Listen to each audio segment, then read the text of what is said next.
I wandered lonely as a cloud that floats on high o'er vales and hills, when all at once I saw a crowd, a host of golden daffodils.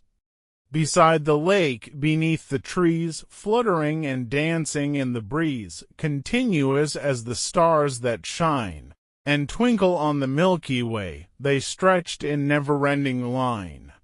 Along the margin of a bay, 10,000 saw I at a glance, tossing their heads in sprightly dance. The waves beside them danced, but they outdid the sparkling waves in glee. A poet could not but be gay in such a jocund company.